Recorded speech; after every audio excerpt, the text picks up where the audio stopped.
Right, street talk for this week, and not beating around the bush, Gemma, thought this week was pretty pants. What about you? I don't know what I thought yet. Is it one of those weeks that you have to kind of really discuss it and dissect it? I think so. I don't feel like I need to this week. I was watching it going, yeah, after the excellence of last week's Ollie storyline and those scenes with Leanne and Steve and that lot, which was just fantastic last Friday, this week was just a massive letdown for me. It was just classic, been there, done that, rinse and repeat love triangle stuff, really, wasn't it? With Peter and Carla and Adam sowing his wild porridge oats all around the place. And just dull. I mean, to be fair, I thought that tonight's episode, Friday episode, started off quite interestingly. I do like it when they start off with the early morning scenes, which doesn't happen too much in Coronation Street. They like to show a big digital clock saying, look how early it is, and then they put a filter all over all the screens to say it's dark. It's a bit dawn chorusy around here. Not just like turn the lights off a bit more. I don't know how they do it. That's probably how they achieve that effect. But yeah, I thought the fallout of the of the Carla and Peter, so the Carla and Adam liaison was quite interesting to begin with, but then it just went into just rinse and repeat territory, really. I wonder how much do they really expect us to care about the same thing happening again to the same characters? Like, was the target audience people that haven't been watching that long? I don't know. I mean, I suppose Adam in the mix is a bit different, but I mean, we'll get to that. I may have thought that this week's choreo was a bit naff, but I am pretty proud of some of the storyline titles that I've concocted for it. So that's the saving grace. And that particular storyline, which is a callback to something from 2-3 years ago on the podcast, we're going to be calling Fagging, Shagging and Falling Off Wagon, which is what happened to Peter this week, everybody. Back on the booze. Off the wagon. Because it doesn't flow, it's all about the cadence. Fagging, shagging and falling off wagon. Brilliant. We've got a little bit, we'll do some of the all over for Oliver next, although, like I say, not a whole lot happened there. And then we had the Todd's or the Pool storyline, subheading, or whatever you want to call it, deacon around, because that was what Paul was doing. He was deacon around. He was. Do you get it? No, I don't understand. Oh my gosh. My humour is too highbrow for you. Then we had talk about the race to raise the place, and finish off with Sean's latest business venture, which didn't have a storyline title last week, but is now called Tully Sales and Marketing, which I'm pretty proud of. Tully Sales. Unless you give me a huge hearty guffaw, Gemma, I don't know whether you've got my amazing pun. So you got to humour me, please. It's brilliant. So. You did the bulk of the work last week, didn't you, with the Ollie story? So would you like me to take on Fagging, Shagging and Falling Off Wagon? I will. I'm going to do what I like, and what I like was talking about the storyline that I didn't like. So the Rovers on Monday morning, Carla is telling Peter, look, you need to face facts about our relationship. She's saying that, look, we're not so great at doing the moment. Things aren't so good between us. It feels like they've been having intimacy issues. We've known. Oh, because in general, just. I think so. This is Monday. I can't remember the exact details. Because she was talking before about being on medication and not having a sex drive. And yeah, that's right. But they're also talking about Oliver as well. I mean, that's going to put a dampener on because the mood, at the beginning of the episode, Simon had been sort of mithering about it, and Peter's been trying to reassure him about the appeal and everything, and Carla's saying that we need to face facts about a whole lot of stuff here, Peter. And Peter puts his foot majorly in it by saying that Carla wouldn't understand about the Ollie thing because, she's not a mum. Peter, says Ken. Oh, women without children sometimes forget that dying children is quite tragic. No, they sometimes forget that they're not, not allowed to have opinions about children or parenting or anything. I've made this plate of fish fingers and beans and I've got nobody to give it to. I can't believe I've done it again. Actually, Carla would never say that. And these children heated I've up. picked up from the football match keep screaming, and I don't know why.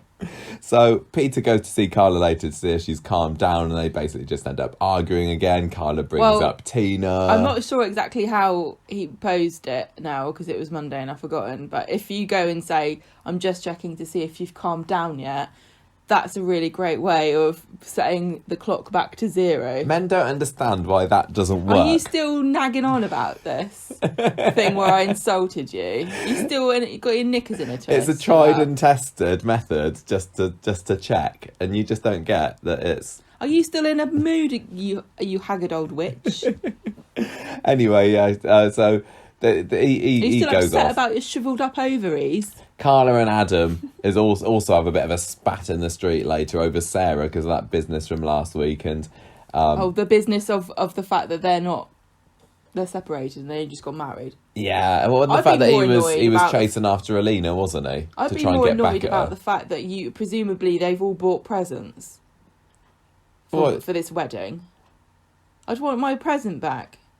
Oh, yeah. I mean, what a scam. They've already bought each other early Christmas presents. I've bought you guys a joint Christmas present, and I don't know who to give it to now. I got it before lockdown started because blanket. I didn't know whether they would still be open by Christmas because, and I can't a couple of weeks left. Might be extended. I think I'll just keep it, to be honest. So Peter then tries to get hold of Carla from his taxi later. He tries to ring her, but she's thinking about answering, and the phone's there in front of her, but she takes too long, and then he puts it down by the time that she gets a chance. So close. She's probably like, I would answer it, but there's not even a remote chance it's my children needing me, so I don't have any. So then we cut to Peter in a place that is definitely absolutely not right outside the back of Roy's. It's miles away, everybody. It just looks completely identical to Kitchener Street. And somebody wants to steal Peter's phone. And Peter's not intimidated. I quite like Peter in this scene. He's Peter's anything like me. He's like, you don't want this phone. This is a really old phone. No, mate.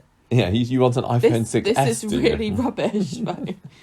Or hang on, if you want the phone, I have to give you the battery as well because it will run out. Well, the man's comes towards Peter intimidatingly, like breathing all over him with his COVID germs and stuff.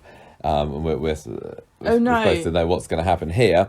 Carla, meanwhile, is visiting Adam in his office, and they have a bit of a flirty apologise and make-up session, which we seem to have a lot of characters falling out and making up just for the temporary drama this week, don't we? Did not pick up on the fact that when Carla was calling Adam a man slag all those weeks ago, she was actually giving him a compliment. Yeah, she is a woman slag this week, wasn't she? Carla was. Well, she in her own words. So what? Carla, she didn't say I'm a woman slag. No, but she implied that. What are you talking people who about? Have meaningless one-night stands. I'm a childless woman slag. She called him a rutting ape man, didn't she? Yes, so she is a rutting ape woman this week. I'm calling her. So Peter's been beaten up. And it was a good Samaritan story, wasn't it? We didn't see the two people come past because they can only have so many extras on Coronation Street at the moment. But the good Samaritan comes along with his hip flask. His taxi was stolen as well, which is probably a bit more problematic. Yeah, than your phone being stolen. Especially when you're absolutely miles away from the place that you live and absolutely not just round the corner from there.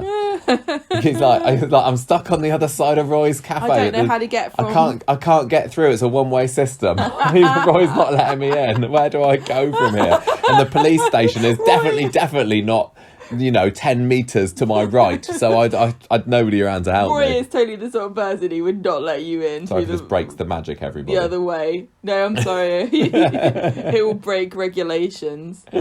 Anyway, so this bloke, Barry was his name, I think. He's got this hip flask and he wants to help Peter out, and Peter's looking tempted. So later on, the bloke's phoned an ambulance, and Peter passes back the flask, and it's empty, and he says, sorry, I got carried away. And we were immediately supposed to think, he's down the lot. But I did wonder, is it going to reveal that he's, tipped it away to try and save himself? Because we know that surely Peter, an alcoholic, somebody who's been battling this for so long, wouldn't just go back to the booze. Are you joking? Well, just because of this. He's had temptation. Are you joking? No, he's had temptation. Michael, sorry, no, you don't understand addiction, okay? No, I'm just saying. I'm telling you, you don't understand addiction. you don't understand addiction. He's been able to resist Michael, temptation I'm telling you, many times before, and I didn't think... I'm telling you, you're wrong. Well, tell me why I'm wrong. Because it doesn't work like that. Otherwise, it would be bloody easy, wouldn't it? Addiction is not logical, Michael. It is not like a scale of things that you're allowed to fall off the wagon for. Like, oh well, sorry, your husband died, but it's not like your son died, is it? That would definitely be a swiggable offence. Swiggable. Well, what I will say then is I think that when there have been other times in the past where he has fallen... It doesn't work let like me tell that. you. Please let me finish. I'm just telling you, where there have been times in the past where he has fallen off the wagon or where he's nearly fallen off the wagon, I felt that it was shown better on screen and him kind of agonising between should I, shouldn't I, you know, just the direction of it. This is part of what the problem is, though, because he was trying to be casual about it, and that was part of the issue.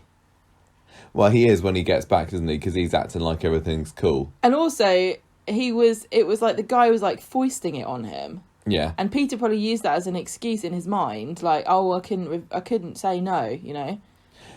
I'm telling you. Yeah, fine. You tell me. So anyway, Peter's off to the hospital. Carla's trying to get in touch with him, but can't. So he comes back from the hospital, can't bring himself to go back to the Rovers, so he heads off to the Co-op to buy something. We don't see what it is. Betty's Hot Pot. Oh yeah, in a new Coronation Street bag. A Coronation Street chicken sandwich. Yeah, he should have come out eating all of those, going, these are delicious and so cheap. So much more reasonable than going to the Rovers and paying them to microwave a hot pot. Yes, and so much cheaper than Dev's. Yeah, I have to travel a bit further to get to the Co-op, but it's worth it. I don't have a taxi anymore, though. That's the downside. And I can't really do price comparison shopping anymore because my phone's been stolen. So he ends up going back to the Rovers in the end. He says he's fine. He just got beaten up. That's all, Carla. Carla is absolutely frantic with worry at this point. Apologises for being such a cowbag this morning. He goes outside and he has a swig of something. Not booze. It's mouthwash. He's got some Listerine. He was trying to cover up the alcohol on his breath. Yeah, because we all thought that he'd bought more booze, didn't we? But no, he's kind of drawn a line under it at this point. He's gone, yeah, I messed up. Well, I did. I was still wondering, and you know, I don't drink. I don't understand these things. Still, at this point, I was thinking, did he drink from the hip flask, or did he not? But did he just get, you know, the really strong temptation, and now he's there drinking mouthwash just to try and get some kind of thrill out of it? It's so fresh. It's like a peppermint martini. Yeah, I don't. But yeah, obviously, I know people get desperate and they drink strange things. Yeah, but I don't know why you would go. Why would you go into the Co-op that does sell alcohol and be like, "Well, look, I don't drink alcohol. It's just mouthwash." Yeah, because it's like that's allowed. The rules no book one says said I wasn't allowed to drink mouthwash. Except anyone with a brain. So Wednesday, then, this is when it all kicks off with a shocking twist at the end. Peter has regrets. He wakes up feeling a bit guilty, and he's still hungover. Very likely, and he's eyeing the bottle of whiskey there in the Rovers Lounge. Carla's going to a conference with Sarah today, so he's basically got the whole day to himself to get plastered or resist. Which one will it be? When he wakes up and sees this booze, is the implication that is booze that he had helped himself to? What, overnight? Yeah. I don't think so in the morning, because I think Carla would have noticed, because she notices later when the bottle's partly empty. I don't know. I suppose it doesn't matter at the end of the day, because we see him drinking a couple of times during the week anyway, don't we? So whether he did overnight is by the by, really. Whether he had a little nightcap for himself. Which is what Carla ends up having with Adam on the end of what Wednesday's goes episode. really nicely with mouthwash is a bottle of whiskey. I hear they do strange flavours of Jack Daniels, you know, like the honey ones and what else is there? You hear? Well, I told you, and I've bought them. Whenever it's Cinnamon. Christmas time, and we have to get Dad a Christmas present. Apple. Yeah, mouthwash, spearmint, I do Jack like Daniels. cinnamon Jack Right Daniels. Sarah and Adam. Mouthwash flavour. Sarah and Adam. Because who can tell Maybe, That's the slogan. Or maybe you make whiskey-flavoured mouthwash. Do you... Would that be popular? I'd certainly Do you want to know spit what it out. I kept seeing advertised on Facebook to me, and I don't know if it says something odd about me or what. Whiskey flavoured toothpicks made with like whiskey infused Wood. aged wood. Yeah, That sounds gross. it's very odd and very expensive. Don't like the sound of that. No, I don't think you would. I can see Peter there with one in his mouth, though. I think he'd look quite cool. I used to be a sailor. With a bit of wood in his mouth. So anyway, Sarah and Adam are having a fairly civil chat on Wednesday morning. Maybe they're on the cusp of making up again.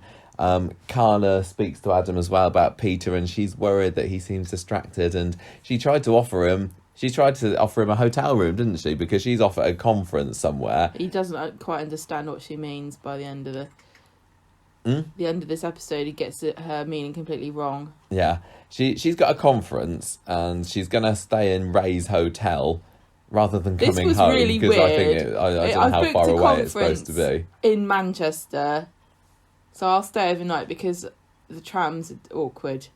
Yeah, why not? I don't like wearing the face masks on them. So she says, yeah, but Pete doesn't even want to stay the night at the hotel with me. What's going on? You take it, Adam.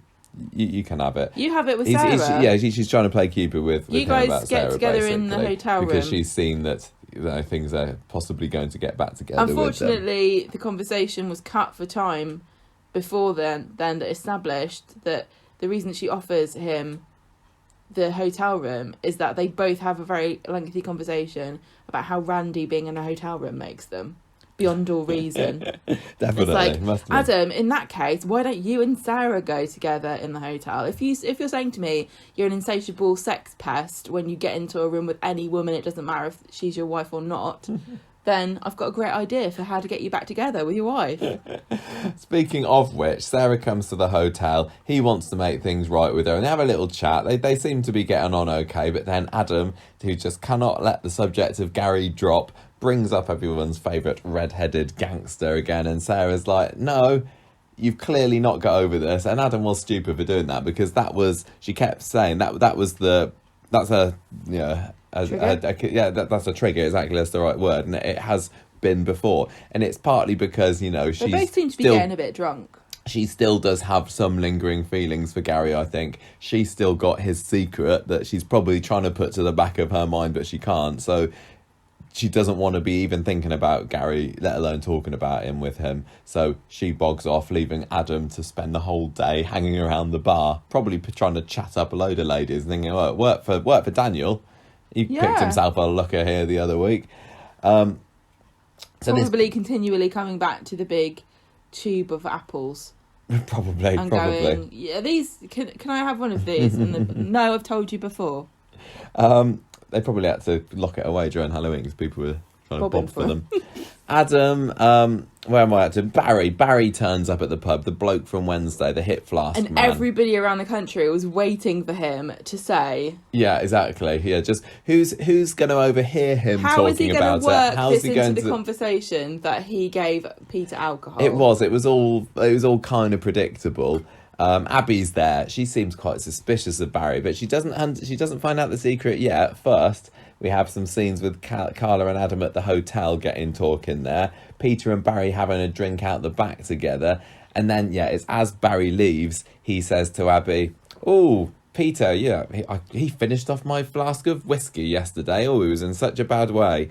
Oh, no. Abby knows. Oh, dear Abby. And it would, of course, happen to be Abby, the one person who was also embroiled in this storyline of addictions and secret keeping and potential love triangles nearly 3 months ago. So Peter, we then see, is in the back room of the Rovers, pacing about, takes the bottle and swigs, and he does a good old mouthwash flavour. Meanwhile, Carla and Adam are getting on like a house on fire at the hotel. Then he kind of kills the mood a little bit by saying, why do you let Peter walk all over you? He's got it all made. He takes advantage of you. He may not have his cab anymore, but he's got something way more important. You. Eh, Carla? Eh? Yes, sexy thing.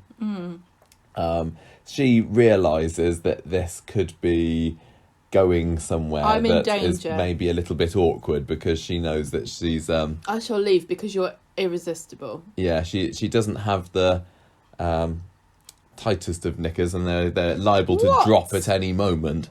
You can cut off the circulation if you're not careful.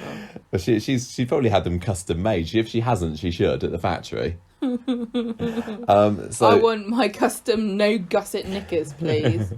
Abby confronts Peter and says, "Look, you helped me out in my very similar storyline I had a couple of months ago." You can saying tell now, whoever came up with the word gusset had no time at all for anything remotely romantic. Do you know what I mean? Why would you call that the gusset? yeah, it's not the sexiest of words, is it? Yeah. Peter tells Adam that he's fine. It was just a one-off. Leave me alone, please. I don't need you, Abby.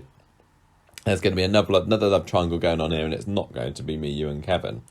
Sarah opens up to Todd about being all tied up in knots about Adam. She married him, and then she dumped him, and she said she didn't love him, but she maybe got some lingering feelings of him, and he's still obsessed with Gary. What shall I do? And Todd's like, you're not ready to let your new husband go yet, are you? Maybe you should give him another chance. There's still wedding gifts you haven't unwrapped. What are you even talking about?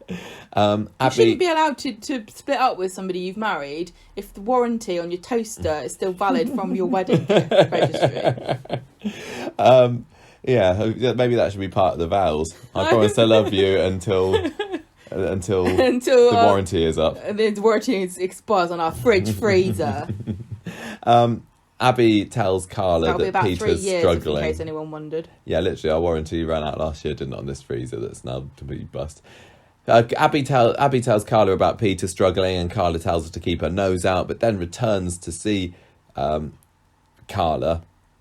And Peter's still saying, "Oh no, it's all cool. You go back to your conference." He just desperately seems to be wanting some time alone. I mean, this is the real love triangle, isn't it? It's Peter, Carla, and the booze. Basically, that's the booze is the third one in this relationship. She says, "Look, you definitely okay?" Because Abby seems to think you need help when she chatted to me earlier, and he says, "I'm okay. I'm fine. I promise." She knows he's lying, and then this is when he admits he had a drink, and he swears he's not the bloke he was before. He can handle this. He's fine. He's very good, and he's had a lot of practice at this. It's not pretending like he's sober, pretending like he's okay. No. No, he's fooling himself. I think if he says I'm okay enough, he'll believe himself. But he was not one of these people that like completely acts drunk when they're saying I'm fine, I can give up whenever. I don't know what you mean. Yeah, but okay. So somebody might look at him explaining that and thinking that he was genuine. I think he's got the routine down to a fine art of saying I'm fine, I can handle the drink. You don't need to worry about me. Definitely don't need to go to an AA meeting. And she realises that he's had a drink today as well, so it has been more than once. So this is when it starts to go really south for the pair. Peter starts laying into Carla, saying the vilest of things, saying, "Oh, you love it when I'm a wreck, so you can be my saviour, come riding in on your white horse, and because it helps you forget about your own instability. You got it all worked out, so you say, but you haven't. You haven't even got it close." He says, "You're a mess. You always will be, and I don't need you." That's cruel. It is very cruel, nasty man. So she leaves, goes to the hotel. Adam's still there. And basically, to cut a long story short, it ends up with them going up to the hotel room and Carla just casually dropping in. "Oh, it's a big bed for one. Wink, wink." In they go. The hotel room door closes, and up and down the country, people sigh. Maybe some people are excited by it, but one thing I will say, there's very few reasons to be thankful that coronavirus exists. One of the reasons is that you don't have to suffer through stupid scenes of people with their L-shaped blankets in bed next to each other. Oh yeah, very true. We don't need to see them in bed. We don't need to see them kissing or rolling around on a mattress. No, literally, you see two characters going into a room together, and then you see them the next day putting their clothes on. We can all work it out. Yeah, that was all we needed, and that's all we got. Carla is mortified the next day. She does not want to talk about it. She just wants to get back to the street. How embarrassing. I can't believe how early they got up as well. That room was paid for through to noon. You know. And over in the Rovers, Johnny and Jenny come downstairs. Johnny's still very much on edge because this whole Scott thing, there's definitely unresolved issues there. The story's going to be coming back at some point, I think. But they think there's been a break-in, but it turns out that it's just a snoozing Peter there. He's in the booth in the Rovers, empty whiskey bottle. He's plastered and unconscious, basically. So they have to lead him out to the car because they need to take him to the hospital because they realise that... he's, a drink for him isn't just, oh no, he's going to be an addict again and he's not going to be able to stop. It could literally kill him, and this is what he's told pretty much, isn't it, at the hospital later, like, you're one drink away from a fatal internal bleed. Really, really shouldn't do it. I mean, I don't know. I think he's been told stuff like that before. Yeah, we have. But we're been told that. The thing is, Peter is, as a viewer, I don't think that Peter is ever going to literally drink himself to death. But it's nice to be reminded that the threat is there. To yourself. It is. It's like it's that bad. You're not allowed to buy more than one. You're not allowed to buy more than 2 boxes of paracetamol. But if you want to buy 10 bottles of whiskey and drink yourself to death, as long as you pay for it, no one cares. Yeah. Anyway, so Sarah comes into the factory later, where Carla and Adam have retired to after their night in the hay. In Ray's hotel. Hay? Yeah, rolling about in the hay. And Adam has to do a little hide behind the pillar. Sarah realises, after he makes a bit of noise or something, I can't remember what it was, that somebody's there, and she makes a tactful exit. Can I just say that Sarah's in a soap, right? And this could have been a man that Carla was having an affair with, but it's equally as likely that it was somebody holding her hostage and was going to shoot her in the head. And Sarah was just it's happened before in the factory. Yeah, Sarah's like, oh, I can see you're not alone. I'll just go and leave you two together. And Carla could be like, no, my God, help me. Very true, very true. And as it is a soap, then it could have been a quite highly likely chance that the person that Carla is with is somebody related to Sarah or married to Sarah, or it could have been David, it could have been Nick, could have been Adam, could have been Gail, maybe. Could have been Gail. But no, they managed to keep it hidden for a little bit longer. We see a few scenes of Peter in hospital later. After I really like Carla's this been able to get rid of doctor Adam. Was super blunt. Yeah, I know, he was, wasn't he? He's like, well, do you drink again, you could die. Well, he's like, Peter says, oh, I don't need to do this, that and the other thing. And the doctor's like, well, would you bet your life on it? Because that's what you're doing. Like, that doctor must have seen some cases. Yeah. Adam goes to see Daniel later to see if he's spoken to Peter recently. And Daniel says, no, maybe you should go and see him. Or maybe even go and see Carla. Back at the Rovers, and Peter has decided he really, really, definitely, 100% is certainly going to be stopping drinking now because he doesn't particularly want to die. And also, Carla, you're amazing. It's one of those classic soap scenes where the person who is being told they're amazing is harbouring this an evil secret, guilt of something that they've done. Peter's like, you're the perfect woman in the world. You're the best person I've ever known. Yeah. The only thing that could make this not work between us is that you would reveal to me that you had slept with Adam, but that would never happen, and you wouldn't lie to me, would you? That is pretty much and that, Carla's wasn't it? like, you bet. Just like when Leanne was saying similar things to Nick when he had a massive secret of his son a few weeks ago, and just like when Leanne was also telling Steve how wonderful and great father he is when he was about to say, I'm going to kill our child. The most important thing is that we're honest with each other from now on.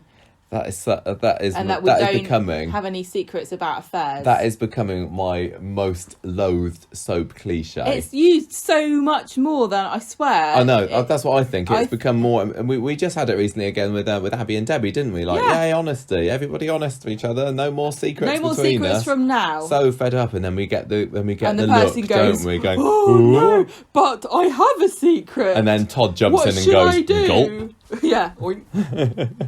Yeah, so...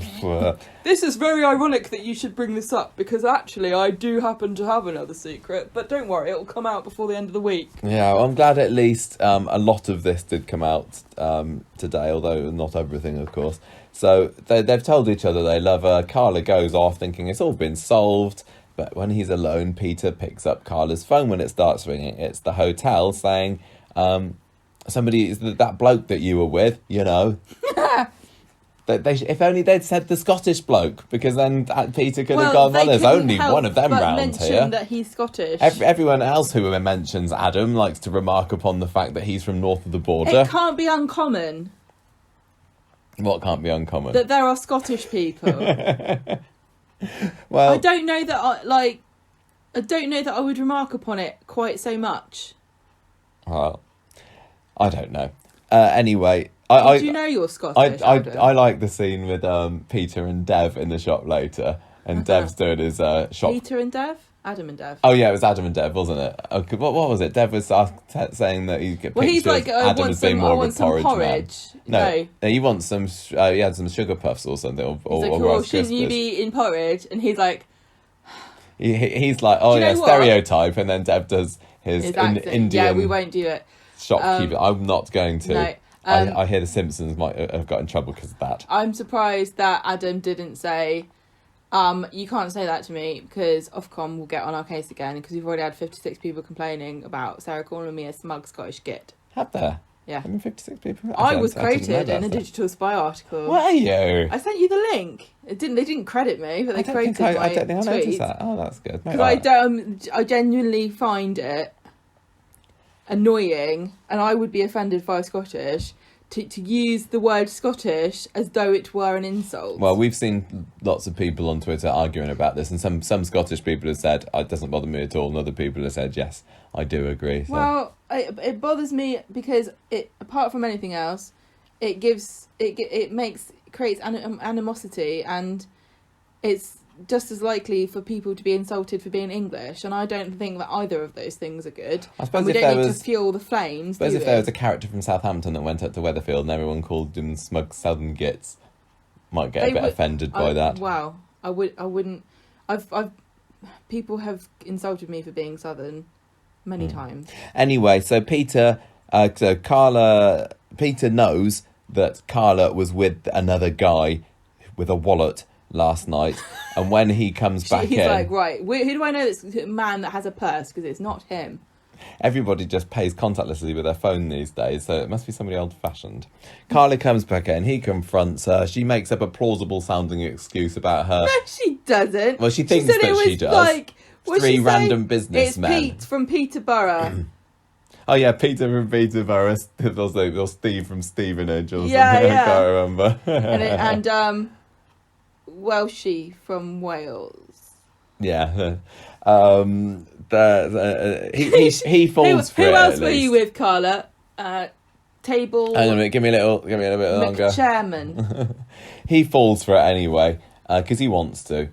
So later on, Adam realises in the shop that he's lost his wallet.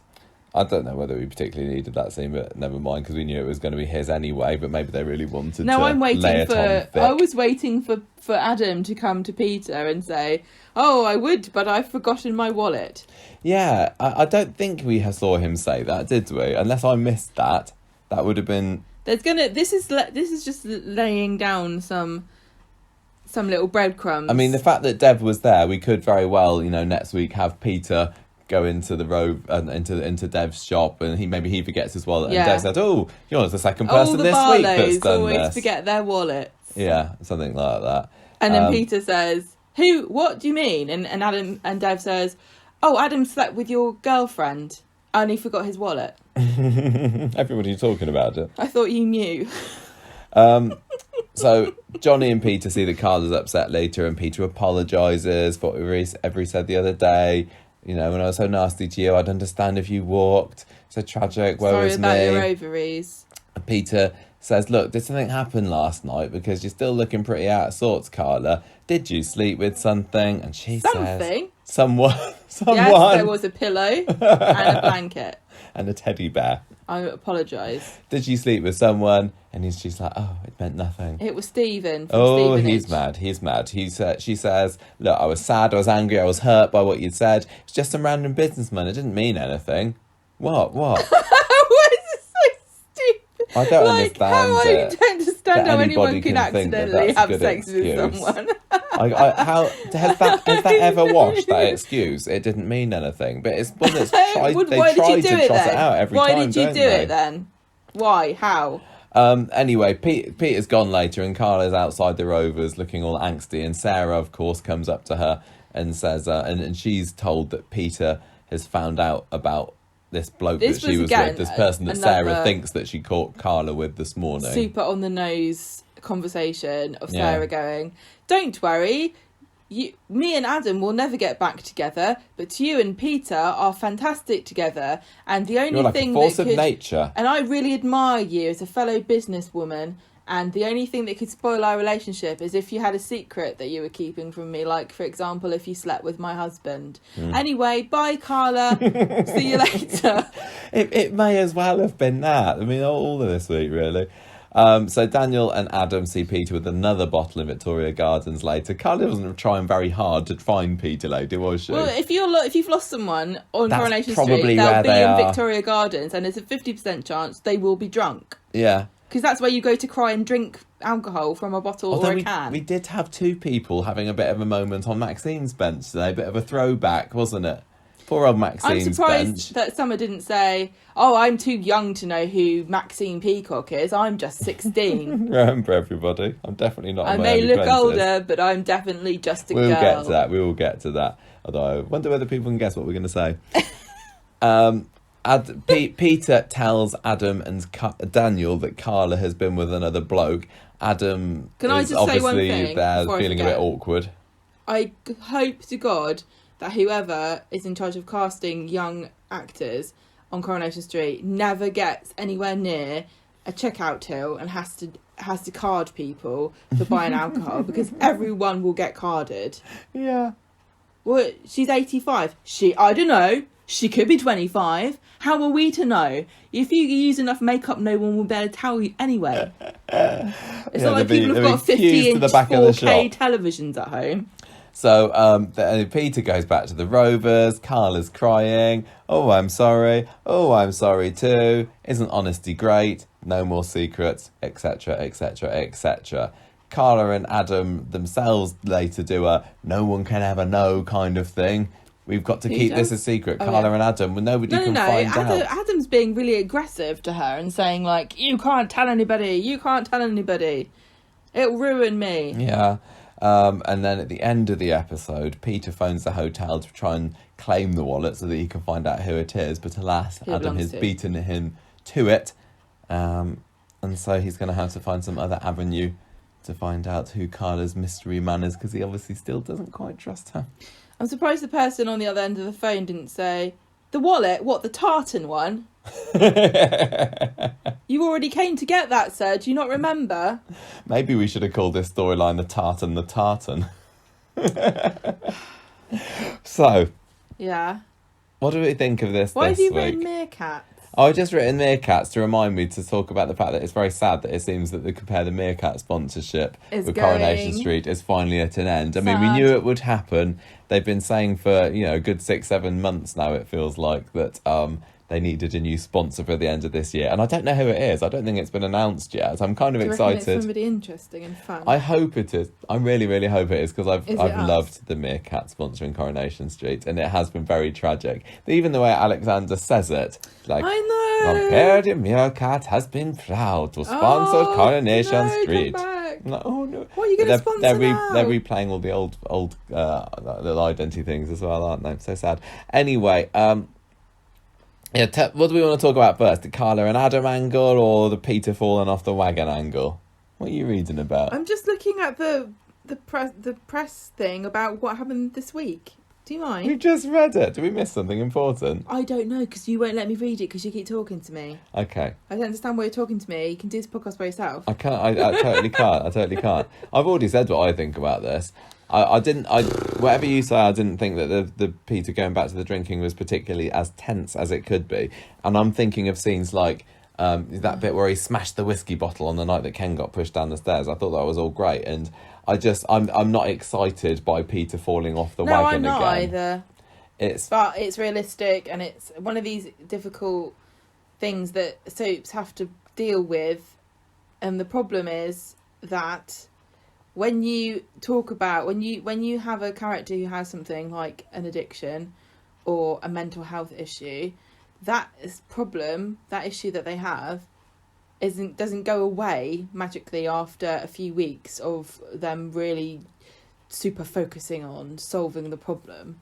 It will, some people battle it their entire lives. I mean, they completely abandoned Craig's OCD storyline, and they were doing pretty well with trying to work on that. But I think they just got overwhelmed with what OCD actually is, and they kind of misrepresented it in a really poor way, didn't they? Yeah, so eventually, in the end. So he doesn't have OCD anymore, does he? And that's not how it works. So Peter falling off the wagon, realistic, yes. But is it interesting? That's the trouble. Is it interesting? I say no, I'm not really interested. Everything about this particular story this week just felt so very painfully. We've seen it all before. And I guess Adam was the new angle, and the fact that, Adam and Sarah nearly catches Adam, but it's still just slight tweaks to a tried and tested formula. Write down the sketch of what happened, like a very brief sketch. It's Leanne, Nick, Peter and Carla all having relationship problems while Peter battles against his alcohol addiction and falls off the wagon. I mean, we've had this storyline. Yeah. And you're right, the fact that that coincides with Nick and Leanne's current relationship problems that they're having, it feels like we've stepped back in time 10 years. Maybe it's just doing it as a tribute to the 50th anniversary or something, I don't know, because Peter was going through a bit of a state back then, wasn't he, if you remember rightly. Yeah. I actually found it more compelling than I thought I would do when Carla was crying when Peter came back at the very end of Friday's episode. She was crying and saying, he said, I haven't had a drink, and she was crying and saying, oh God, thank you, I just want to help you. That stirred something in me that I wasn't expecting to feel, because I genuinely don't have feelings for this couple. No, I was going to say, you're certainly not. I don't hate them as a couple, and I think that actually the actors work very well together, and it's the sort of couple that I think, keep them together. Why not? Carla and Peter feel like they belong together, but yet again, it's a case of we only ever see them together when they're on the verge of splitting up or one's cheating with each other. Let's see them have some stories where they're doing anything together as a couple. Yeah, that Coronation Street can't do relationships. I want to see them battle adversity together, and now it's gonna. And it's not even like Coronation Street. So I think Coronation Street thinks that they're doing that, but adversity from within a troubled relationship is not the same thing. No, it's not. You want to see people unite as a team and take something on that's an external force. That and not like, oh, it's threatening to break them apart. Like, and I kind of felt that a lot of it was accelerated too quickly this week as well. The Carla and Peter fallout seemed to almost come out of nowhere. Yes, they've had issues. I was really shocked when he was so mean and bitchy. Yeah, that was the main bit on Wednesday's episode, when he started being so cruel and blunt to her. I thought, is this the booze talking? Is he saying, is it the truth that's coming out? I don't know, it didn't feel like he would say that to her. Was he trying to hurt her feelings? Was he just trying to get rid of her so that he could be alone with his bottle? I don't know. But, or was it just put in by the script writers to Don't know. to speed things up and add drama, and I don't know. It just didn't sit right with me. As did her. They had to give her a plausible reason for going off with Adam, didn't they? Yeah, it just felt like it's not been building up to it. It was just like, oh, so they're doing this now, are they? Adam and Carla. They have sort of kind of been. Their relationship is weirdly intense at times. You know. Yeah, and Carla and Adam have had this kind of, maybe it's sexual tension going for a few months now. Didn't they end up? Who did she because end up with? It was Daniel, wasn't it? Daniel, yeah. Because it's been a month or two since the Rutting 8-man slag lines, and I think probably back then we thought, oh, are they going to end up together? Well, I mean, the fact that was choreographed all those months ago, you can't say it came out of nowhere. No, it's just not been a gradual build up to it. It's been 2 months ago this happened, then a month later this happened, and now we're into we've got no choice. We have to have sex with each other now. Yeah, because we're both really sad. I was disappointed with Carla at the end of Wednesday's episode. I really was. It did seem a bit of a weird choice to make, didn't it? But I mean, people have commented online. We've seen about she's got a tick list of the Barlow men that she's working her way through. Obviously, just a subset of the whole list of men she's that waiting for Simon to come of age. And it's going to make things awkward because it's part of the family and because her co-worker is married to the guy. Well, look, I mean, you can see the knots that this ties itself into, but it just doesn't make it any more interesting. Just to reiterate, Adam is Peter's nephew because his mum was Susan. Susan was Peter's twin. Yeah. Yeah, he's Uncle Peter. Yes. And so she slept with her boyfriend's nephew. Yeah. And her co-worker's husband. So, and it wasn't two different people. When and how is this going to come out then? Oh. Is it going to be because of the wallet? I think so. Could be. I mean, that clue seems to have been. They've made a big deal about those breadcrumbs have been dropped there. Delicious. But I mean, it could well be a 60th anniversary week as well, reveal. But if it is, then it's like, oh no, there's some scenes that I'm not particularly looking forward to. I want it to be all Jeff, really. on the 60th anniversary. All Jeff and Ray and a little bit. Oh yeah, and Ray of course as well with his JCB, yeah. Like nudging Gail's annex. And the other theory that I've seen bandied about online is Carla going to get pregnant through this, because they mentioned this week, didn't they? It's been brought up, and Peter talking about, you'll never be a mum. Well, the fact that this, and I'm going to get pregnant tonight then from Adam. The fact that he said the fact that it's been brought up to remind us that she has had fertility issues in the past and an abortion and stuff like that. A termination. But I just think it's I don't. And that's the problem with these really weird with these shock pregnancies. It's if Carla is pregnant with her boyfriend's nephew's baby, it's just there for the sensationalist, oh my gosh factor, without the long term thought of, so how's this going to work? I know, it really feels it's like the Gemma. Let's make Gemma pregnant with quads. It feels like a lot of the times. Oh no, now there's the fallout. Producers will be like, well, that's not my problem. That's something that they're going to worry about 5 years from now. I'm not going to be here. It's just grubby, isn't it? That's all it is. Well, I mean, there's and also then we'd have another thing of like, will she carry it to term? Will she have a termination? Will she have a miscarriage? Yeah, I think will she have complications with the pregnancy? Will the baby be healthy? I don't think that the Carla and Adam thing's going to come out straight away. I think that Sarah and Adam might just get a little bit closer. Sarah and Adam will get back together. As they get together, or just before they're going to get back together, that's when the truth comes out about it. And that's when Peter will poor walk little up. heart is torn in two. Peter will come up to Adam and look him in the eye and go, "Did you get your wallet back in the end?" And Adam will go, "Oh, how did you know?" And then probably Peter will go off to bed Abby just for to make Just it a for nice, kicks. neat little round circle. Yeah. Shagging circle. Oh, and the sad thing is as well, this kind of feels like it's towards the beginning of the story. I know. Isn't it really tiresome when you know you're at the beginning of a story that you're going to hate, and It's it could like be it's like just a got year, disaster all year over worth it, of- and not in a good way. oh, Peter, why? Carla, you told me that blah, blah, blah. It wasn't me, it was the booze. Oh, I was sad because you said I couldn't have children, and now here's some baby. Yeah. Oh God. Guess you feel stupid now, don't you? Okay. Let's move on. We were not particularly impressed by this story. Well, the thing is,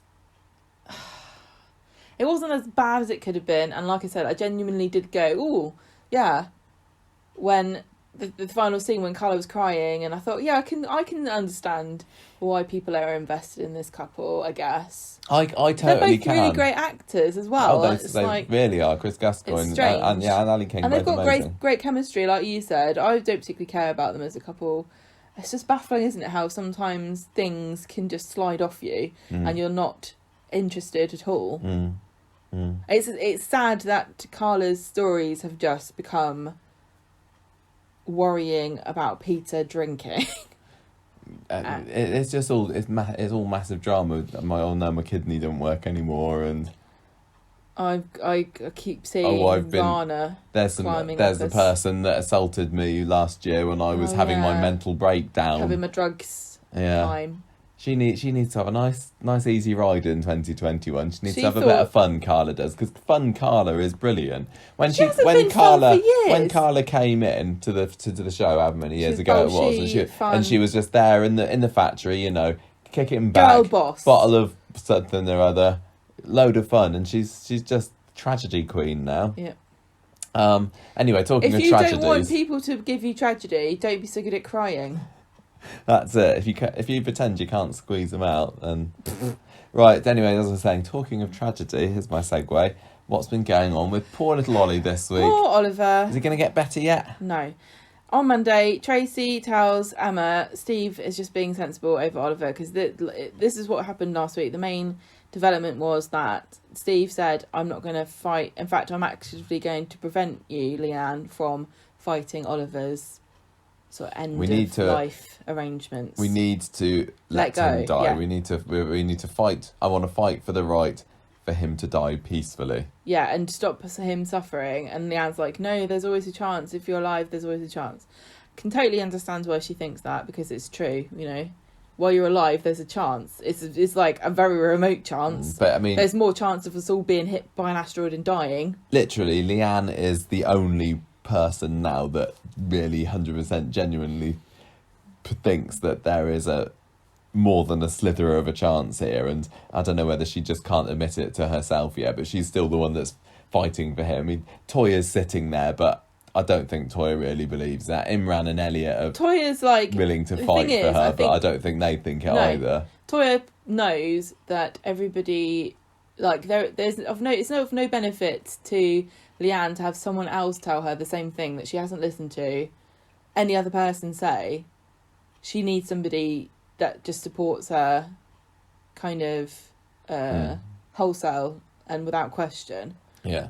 And Toya, you know that if Leanne suddenly said, actually, let's let him go, Toya would say, okay, yes, you've made the right decision. I really, really hope, although I don't think it's going to happen, there's a scene where Leanne says that to Toya and they have a lovely... Actually, they need a sisterly hug and they can't do it. They can't, can they? A sisterly hug between Leanne and Toya when Leanne admits or realises, or whatever verb you want to use, that they need to let him go. Can I just say, this is probably why they've split Nick and Leanne up. It could be. One of the reasons. We can't possibly do it without any hugging, so let's just not have them. It would be weird, wouldn't it? It would be weird. I mean, they're not in the same, like, I guess they're not following COVID rules properly and they can't. And that's another discussion we're not going to get into about all that nonsense, because it's stupid to expect them to be able to know what the rules are when people in the world don't. But, like, rules have been in the past that you're not allowed to touch people who aren't in your support bubble. So, you know. Well, they can't they technically form a support bubble now, Toya and Leanne, because Leanne's on her own, so she's now one they person. can, but they're not playing by the rules currently, are they? So, but in any case, Georgia and Jane aren't allowed to hug on they screen. They could quarantine together. Not. Do they not care about this job? Come on, do it for the 60th. 2 girls. weeks is all it would take. Quarantining either end, just for a real tearjerker. Really satisfying a nice hug.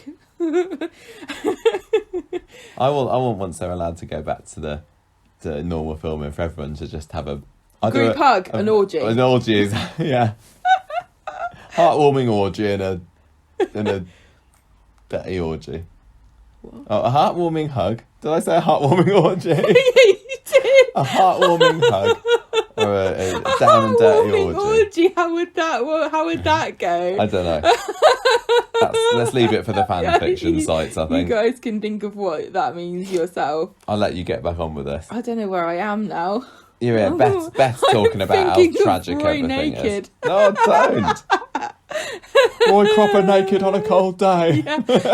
And everyone going, so heartwarming. Look at him. He's enjoying himself more than he ever has in his whole life. He didn't even know it could be like this. Stop it, Gemma. Sorry. This is a family podcast. And also, this is a story about a child with a terminal illness. Oh, yeah, I forgot about that. Right, listen.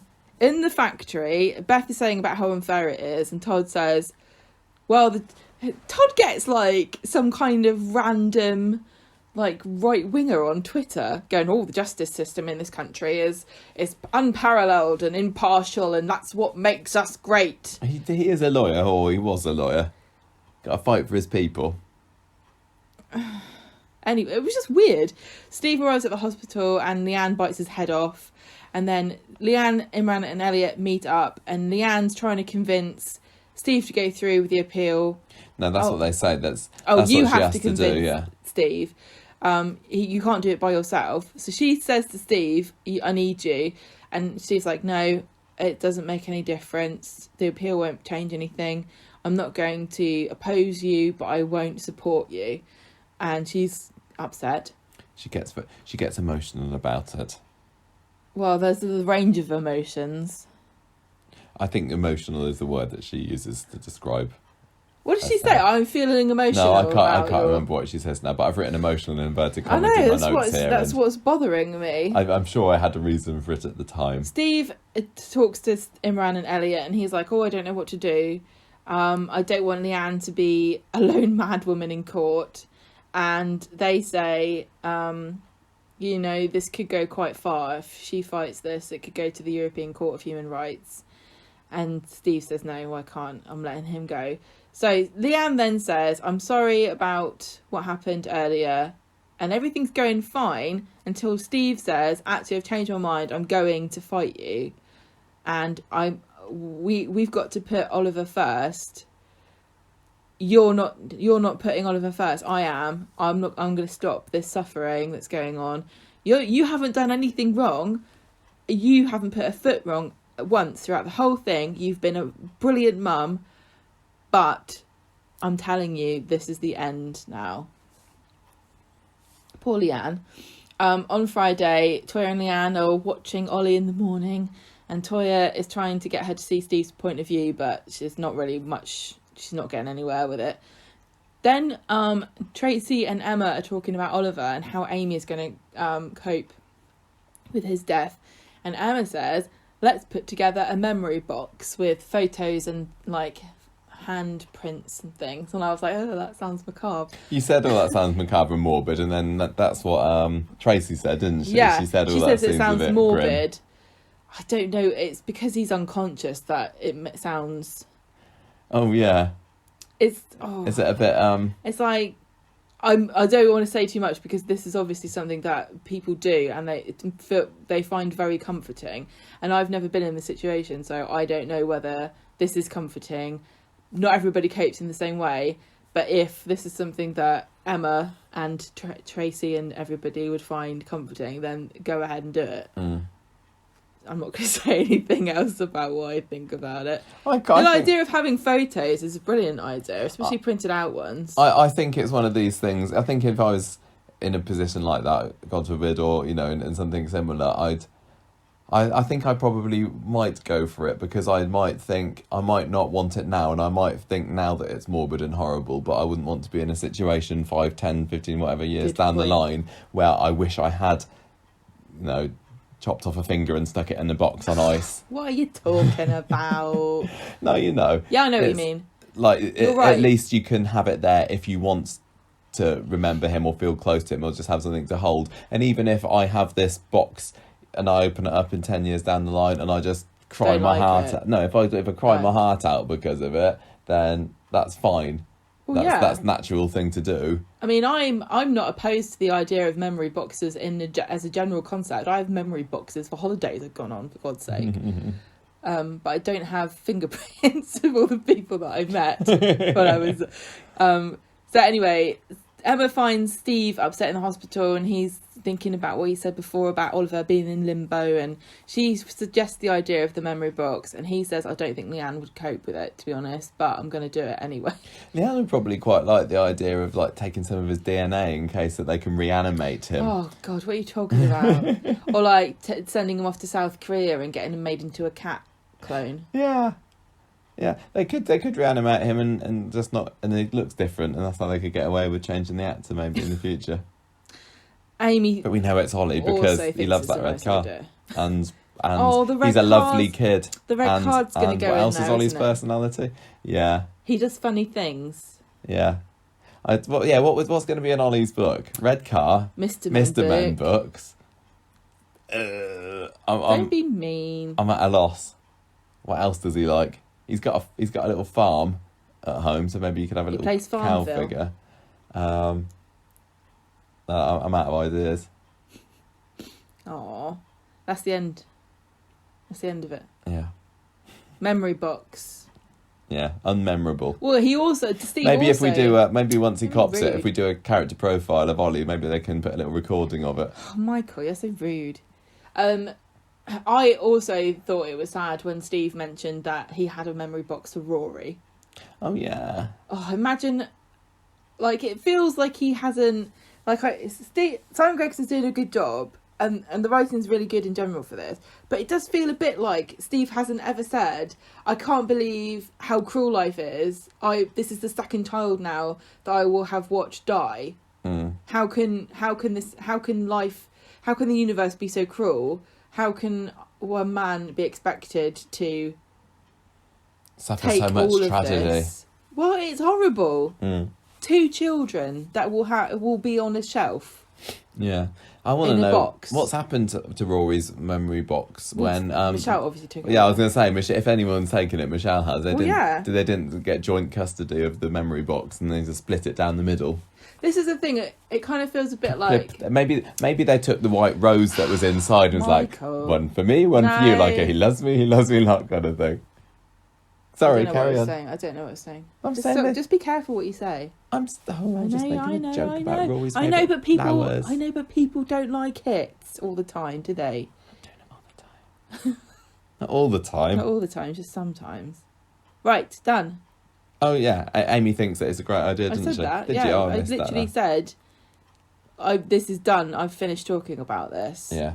I was surprised how little this story featured in the show this week. I was feeling that after last week it was, full steam ahead for maybe even kill off Ollie on Monday, and I was kind of starting to feel on Monday that somebody needed to fight for the right for the story to die peacefully. It was I've had enough now. I was wondering whether it was going to be one of those occasions when Coronation Street has a big climax to something on Friday, and then Monday it comes to an abrupt halt, by which I mean Monday they switch off the life support. Well, this is and the it's thing. still keeping Oliver on going. doesn't feel like Oliver's going to die by himself. No. And so we have to have Leanne's deciding that this is going to happen. And she's nowhere near that right now. I don't know. It's hard to tell because we didn't see very much of her this week. I mean, if you think this is depressing, you wait till his funeral. Oh gosh, yeah. Surely there's going to be a funeral. Yeah, there will be. That's really tragic. Anyway, there's not much to say about this story, really, is there? Because as I say, not a whole lot happened. What did you think about Steve standing up so strongly against Leanne and saying, I'm going to fight to let him die, rather than just, I'm going to take a step back and, not fight for him to live. Brave move or foolhardy? If you believed that you were right, you would have to do this, wouldn't you? Because when somebody is unconscious and they're dying and they're not going to regain consciousness, and you're literally waiting for them to die, and they're going to die, the waiting is the worst bit. Because you're thinking, let me go as well, I need to start. Yeah, and we got process. This. We got this from Steve last week, didn't he? When he was saying, "Well, we've read all the Mr. Men books. We've been reading for months. He can't hear us, Leanne. He's not been able to hear any of it. We've been reading, and he needs some kind of release from it, doesn't he?" Well, yeah, he's caught. He's stuck. He wants this bit to be over with, because this is horrible. Yeah, he knows and it's he's coming, saying but he that doesn't he's know suffering. when. He literally believes that Oliver is suffering, he's in pain somewhere, or there's a part of him that is experiencing some unpleasant sensations that should be. Well, this is because this is what all the doctors have been saying, haven't they? Everyone who's with a medical degree that's been on this case has said that he's getting worse. He's not going to get any better. He's suffering. Yeah.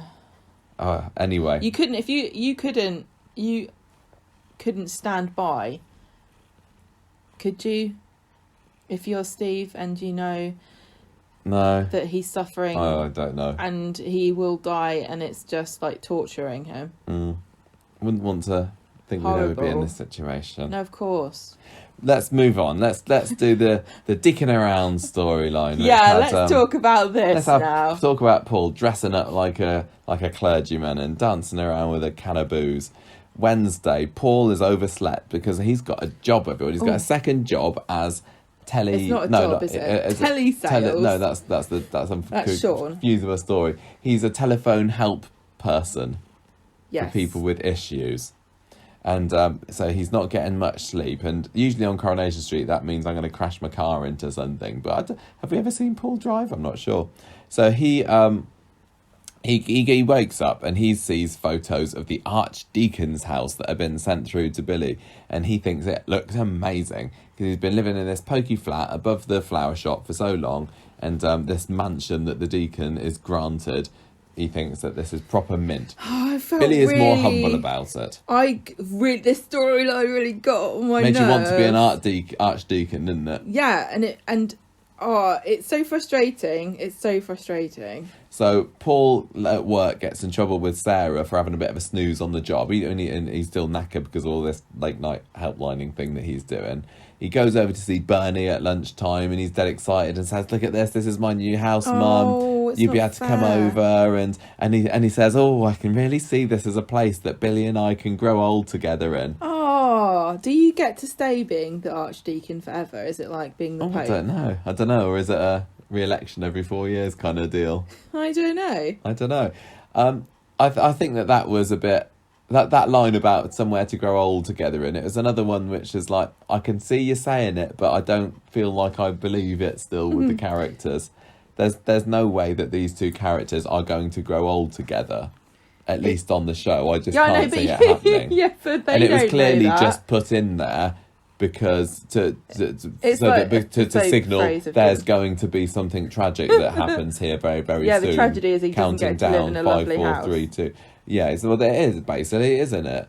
Todd manages to screw things up for Paul at work later by swapping out swaps out knickers for PPE equipment, or swaps them at some masks that are supposed to be going to Weatherfield Hospital, and they end up getting peephole bras for some reason. Todd swaps them over. Yeah, we don't know that at first, but we see Todd having a smirk from the door at the end of the scene, so we know. Sorry, this is a no smoking zone. Billy is not. Sorry, Paul is not happy when he finds out that Billy has decided to turn down the house because he's feeling all humble and magnanimous and sanctimonious This and really stuff. bothered me. He's like, I couldn't live in a massive house like this. I'm fine. You lived in a bloody gorgeous vicarage like a few years ago. Yeah. Where were were fine his with principles then? I don't like. He was trying to fight for him to stay in that vicarage with Todd, wasn't he? I totally sympathise with his situation, because there is an inherent hypocrisy there, isn't there, in some of the trappings of the church.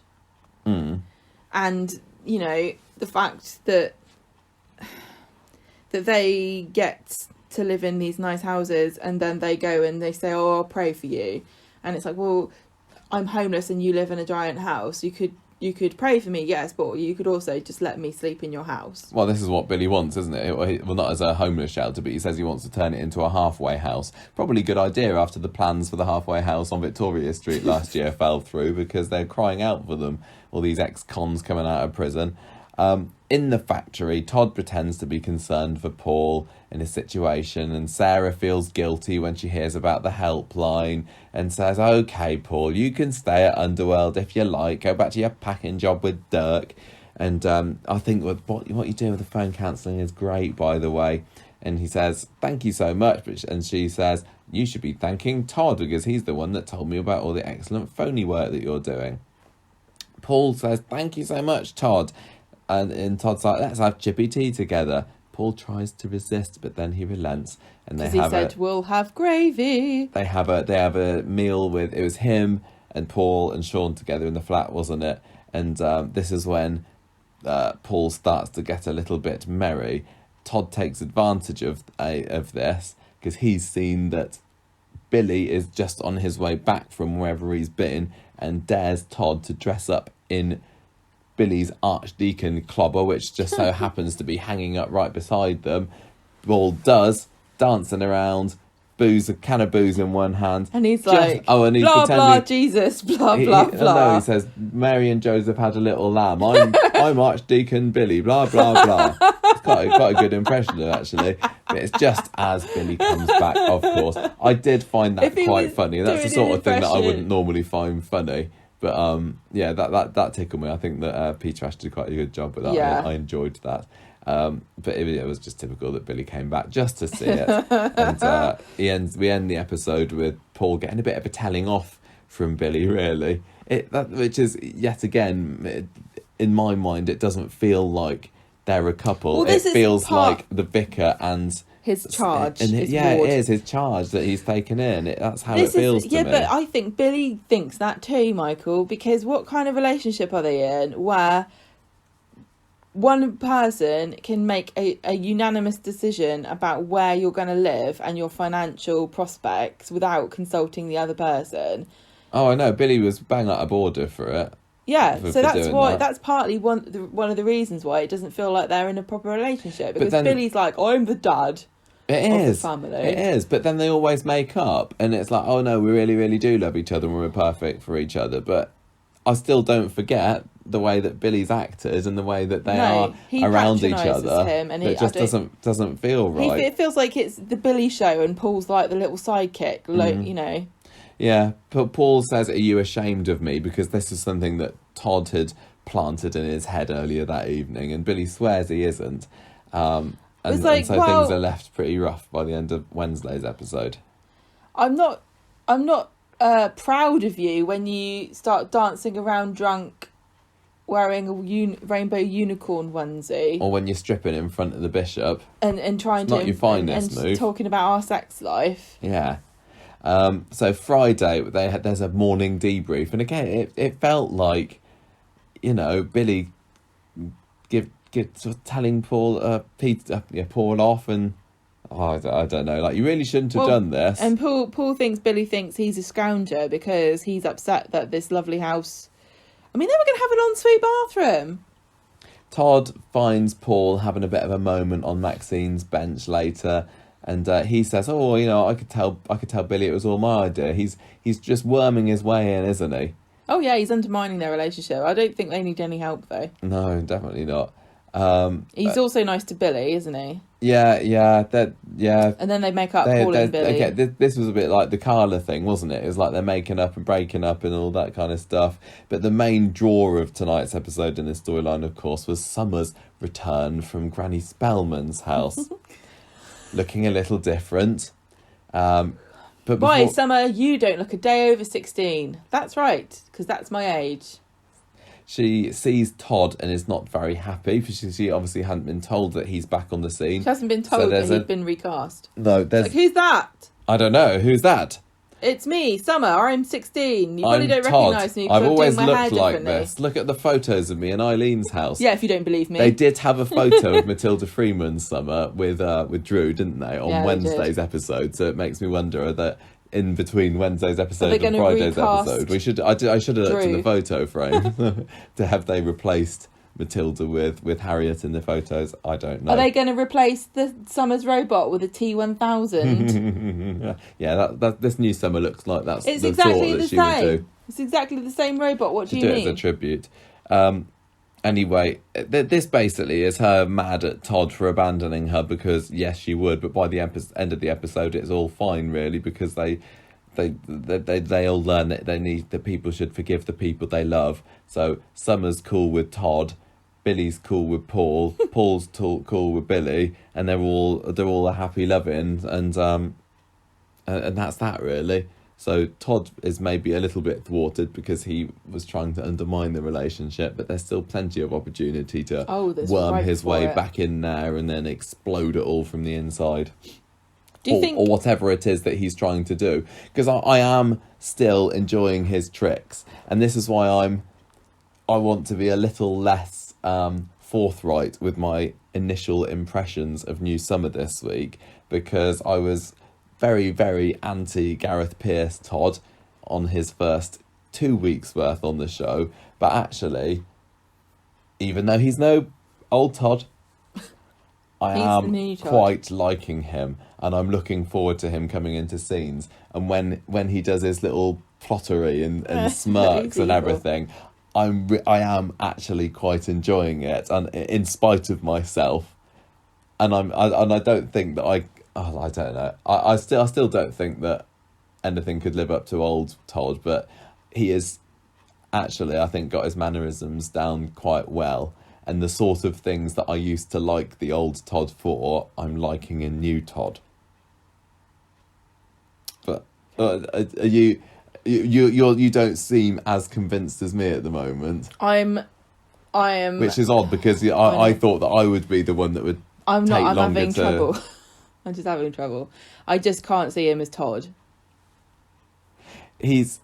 It's a shame if it was, Todd's long lost twin brother that had come back, that non-identical twin, or if it was just Eileen's never before mentioned nephew that appeared on the scene, or something like that, you wouldn't have a problem with it whatsoever. Well, yeah. But yeah, the fact that we're supposed to believe that he's Todd and he's always been Todd, it is difficult to swallow. But at the end of the day, I am enjoying him now, and I'm really pleased that I'm enjoying him. Good. Summer. So, as I said, I don't want to say too much. She was not an instant hit with me, I'll say that. And she's definitely still looked like, somebody who was a bit older than she was supposed to be, and then they just forced her into pigtails to make her look younger. What do young people wear? Denim kimono dresses and pigtails. I think... And then there were lots of remarks so about... many tongue-in-cheek comments about... I'm too young to go to prison or something, wasn't there? Yeah. One of them, and... Yeah, and Are you sure you're only 16? Or who's this Maxine? I've not been around... I think that was me that said that. Oh, yeah, that's right. But, the thing to remember is that Matilda Freeman... They ladled it on, they spooned it on thickly. ...looked very much younger than her actual age. Mm. And so you're not going from an actress playing a 16-year-old to an actress who's 20-something playing a 16-year-old. You're going from a girl who looked like she could plausibly have been 12 to a girl that looks like if you told me she was 25, I'd believe you. Yeah. And I'm not saying I don't know what age I think she looks like anymore. I've lost all my ability to tell the ages of people has always been very bad. I don't. this just makes it worse, doesn't it? When sometimes, because you guys know I'm into my murder mysteries and things, and sometimes you hear a description of somebody and they're like, they thought the man was aged somewhere between 20 to 35, and I go, huh, idiots, how would you not know how old someone is? But then if you said to me, well, how old is that person, I'd be like, well, older than me. Mm-hmm. That's my yardstick. You're either older than me or you're younger than me. And I don't really... The thing is with this, I mean, eventually it's not... It won't be long before it doesn't matter fine, because the character will be in her 20s and the actress will be late 20s and it'll be fine. But like I think when Lucy Fallon was cast in the role of Bethany, she seemed a bit too old. And the age gap wasn't as pronounced as this, I have to say. But... As like the year went on, it felt like it's not a problem anymore. So that'll probably happen here. I'm more, I guess, a bit more concerned about have they retained what made Summer so different and special. Well, especially considering the fact that they didn't actually want to recast Summer at all. It was circumstances and Matilda Freeman leaving. It's not like they went, gosh... We need to reinvent this. We need a new Summer. This bookish nerd. Yeah, we can't have a girl on the street. It's not sexy. What are we doing? It feels like that this new Summer is... They've made her look kind of young and innocent with the pigtails and everything. But, at any given moment, she could just, like, take her hair down, shake it, and be all kind of sexy and grown up and everything, and leaving all... trace of past Summer behind, and from her performance today I didn't get that this is a bookish, Hermione-ish, quiet, intelligent, reserved girl. I didn't get that. She felt like any other teenage girl to me. Yeah. And I really want them to keep what made Summer special, that she doesn't need to be a cookie like cutter, all the other ones. Asher, Amy, R. Kelly kind of. And they're, all of those three characters are different, but Summer was so different and unique among Corrie teenagers. They'd be really foolish not to try and retain that element of her. Summer was so... But it's very, very, very early days, and because I've changed my mind so quickly about the new Todd, I'm certainly willing to give this one a chance. We'll just have to wait and see. Summer was also so compellingly precocious at times, and that was part of what made her interesting, that she wasn't annoying with it as well. I can't imagine this Summer like debating Granny Spellman about whether homosexuality is a deadly sin. No, I can imagine her like rolling her eyes and going on Instagram and ignoring old Granny, and whereas Summer felt very intensely principled as well. Yeah. There's nothing... I'm not getting any Summer vibes from her yet. But again, it's the same as what they've done with Todd. Scenes. The same what they've done with Todd is that they haven't really introduced this recast character in a way that is harmonious with the previous version of the character. They had to have her coming back. And there was the elephant in the room of how's she going to react to seeing Todd. She reacted the way that you'd probably expect somebody to react if they'd been abandoned a few years ago. And now today's plot was about how we're going to get around this, and now it's all fine. In the same way, Todd came back as a desperate criminal on the run, and it was like, how's he going to get out of this?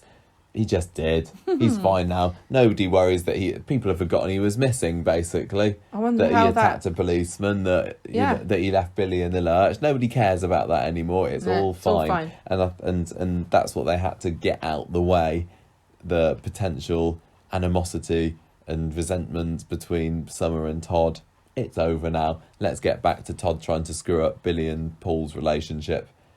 I have to say, I also liked the relationship a lot more between Todd and Summer when it was like little cute Summer and Todd, like a kind of unlikely partnership of this like scallywag villain who had a soft spot for this super serious little girl. Yeah. And of course that dynamic would change at some point naturally as she ages, and that's the trouble.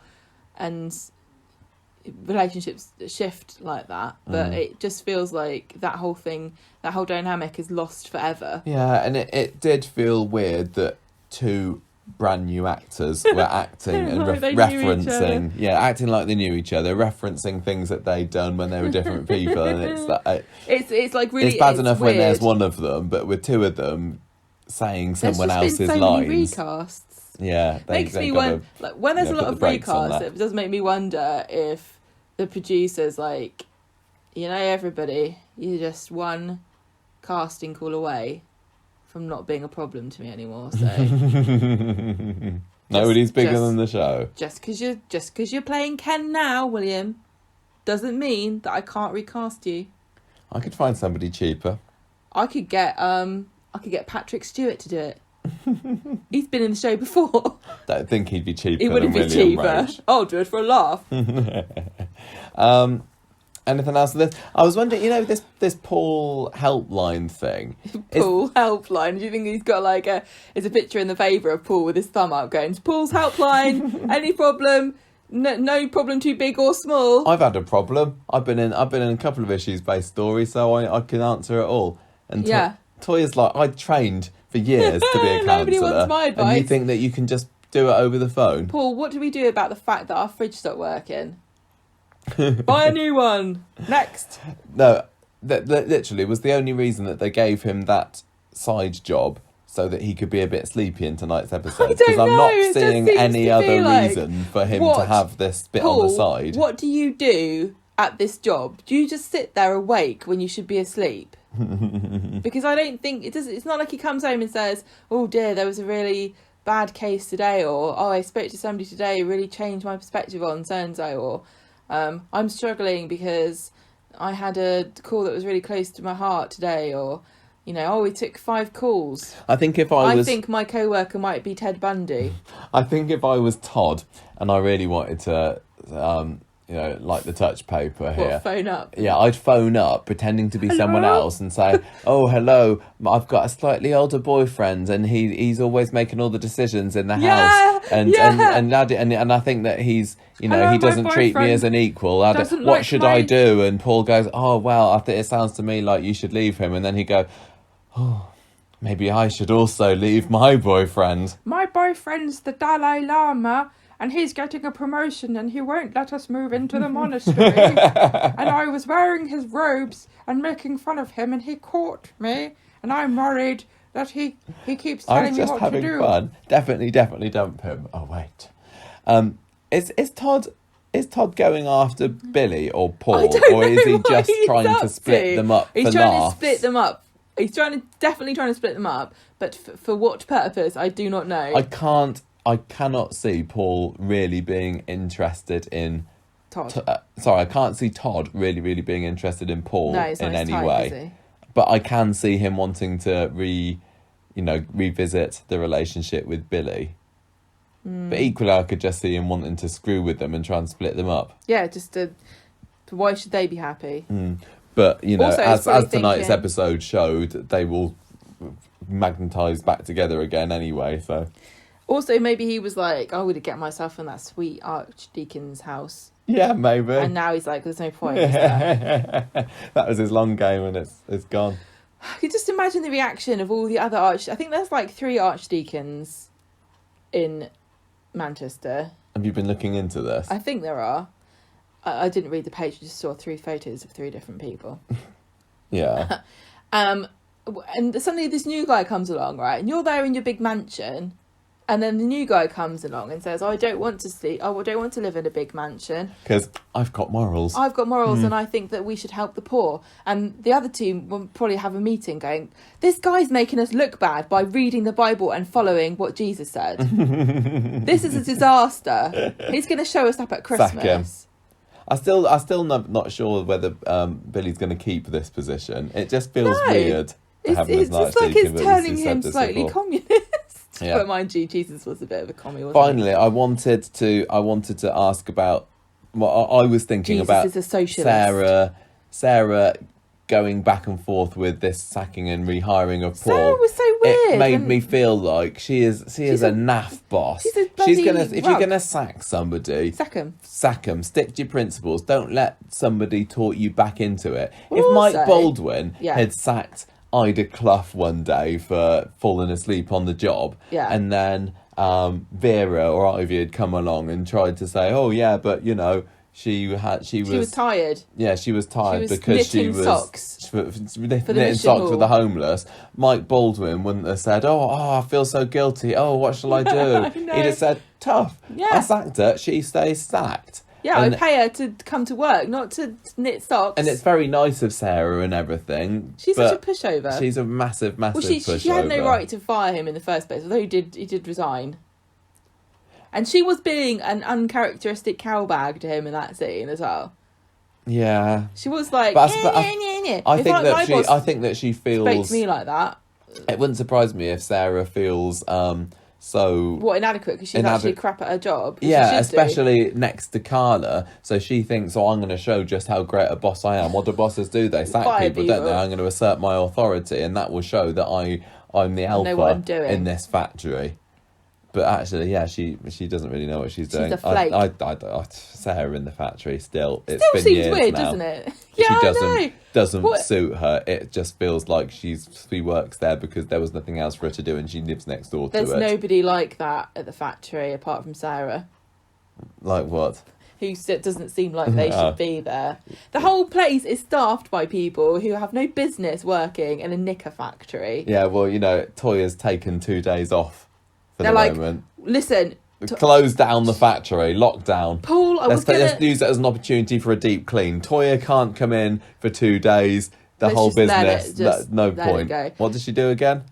Paul, I was going to fire you, but we're not just one man down. We're a whole department down. Toya's gone.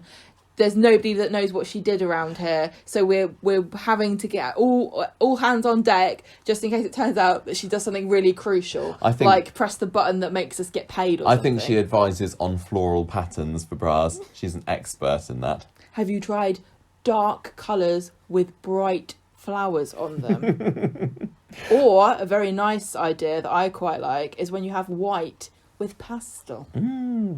2 options I've just given you off the top of my head. Let's head towards the 60th story with our race to raise the place, which is creeping slowly forward. Although, as you pointed out when we were in the car earlier today, Ray doesn't realise this, but he's only got about 3 weeks for these plans to come together, and it feels like he's still quite a way away. He's just casually getting all the houses that he wants. It's like he needs to throw a few more 6s on this Monopoly board and get round there. Come the anniversary week, which is, you told me and I forgot. Yeah, it's like 3 weeks ago. The 9th. Come the 9th, I expect. Oh, everybody, we have got the synopsis for the 60th anniversary week. It was sent from the Corrie Press department. I have not read it. I've not read it, but it's sitting there in my inbox. What happens on the week of the 60th anniversary? And it's like, oh, it's so tempting, but I'm going to be strong with this. I want to be spoiler free. Sorry, carry on. Come the 60th anniversary week, if Ray is not riding down the middle of Coronation Street on a cherry picker with a hard hat and like a big clipboard and like just smashing people's windows in, going, it's my house, I'm going to demolish it, I'm going to be disappointed. Yeah. There's got to be an explosion. What I want him to do is to like just put explosives everywhere and start blowing things up. Yeah. And then people get caught in the explosion, and it's like no stunts though, Gemma. No Hollywood stunts for the 60th. Just mini things. What can we do instead? And maybe something with the sinkhole. Maybe that's going to make another reappearance. Come on, imagine if the whole thing was just like Ray going, I'm going to demolish you in all this stinking little street, and then he steps back and falls down the hole, and everyone just says, yep, well. That's tick off that villain. Yep, well, that's it then. Right, come on, what's Ray been up to this week, Gemma? What's he been doing? I'll tell you. And old Craigie, Officer on Dibble. Monday, Craig has spent the night with Faye. Ray! Now there's a twist. So He's probably like, have they got like their bedroom doors that for the, on the really tough nights of the bistro, they have to stay over there, and there's one door that says Ray and one door that says Faye, and Craig's like, which one is it again? And somebody was leaning against one of the wall. He was like, must be that one. Must be that one. It says Ray, but the other one can't be Faye. Yeah, or maybe it's just Tim gonna, tuck his daughter into bed at night, and he goes in the wrong way. He can't read the name on the door. He's like, I haven't had as much practice as everybody with names. Sorry, carry on. Craig has spent the night with Faye. He talks to Ray about a police security initiative that he'll come back and tell him about when he's on duty, because God knows you don't want to work if you're not being paid. He comes back later in his nice uniform. He's waiting for Ray in his office, and he starts to snoop, and he picks up the most unlikely of pictures that you would ever see, which is a picture of Coronation Street, and one half of it is like a skyscraper hotel with like weird like cabana buildings and little trees everywhere. Yeah, it's like it's all the masonettes are demolished, but this huge tower block that they were threatening building isn't straight there, is it? It's a bit further back. There's like a plaza. Plaza is right. So the actual tower block itself is over maybe closer to where the brewery is. I think want to know what kind of a person books a luxury hotel in Weatherfield, which is supposed to be like Salford. It's up and coming. It's the hot new place. Why would you go there? I don't know. I'm just loading up a picture of this. You carry on talking. I don't want to rag on Salford, but I will say, like, whenever we go there or tell anybody, people always look like we're mental. Maybe they want to be the next culture capital of the UK. Why not? And they should be. And you carry on. Right. I'm still trying to find this photo, but the computer's been a bit If slow. they had a luxury hotel in Salford now, we would go there, but they don't, because nobody else but us would go.